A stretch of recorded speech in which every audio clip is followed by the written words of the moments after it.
Did Jesus really claim to be God? Here's part two. Jesus often calls himself the Son of Man, like in the last story we looked at. But what does that really mean? Does he just sound like a human?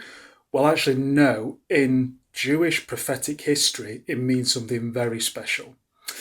In the book of Daniel, chapter 7, Daniel writes, in my vision at night I looked, and there before me was one like a son of man, coming with the clouds of heaven. He approached the Ancient of Days and was led into his presence.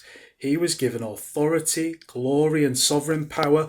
All nations and peoples of every language worshipped him. His dominion is an everlasting dominion that will not pass away. So the Ancient of Days is obviously a title for God, but the Son of Man seems to be a separate person who's given all authority, glory, and power, and all people worship him. I mean, that sounds like God, right? But here it's attributed to the Son of Man as well as the Ancient of Days. Now, maybe you're skeptical. Jesus didn't really mean Son of Man like that, did he? Well, let's look at our next piece of evidence in the Gospel of Mark, chapter 14.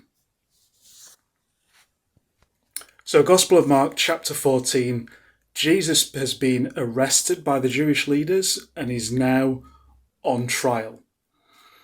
Starting at verse 61. Again, the high priest asked Jesus, "Are you the Messiah, the Son of the Blessed One?" "I am," said Jesus, "and you will see the Son of Man sitting at the right hand of the Mighty One and coming on the clouds of heaven." The high priest tore his clothes.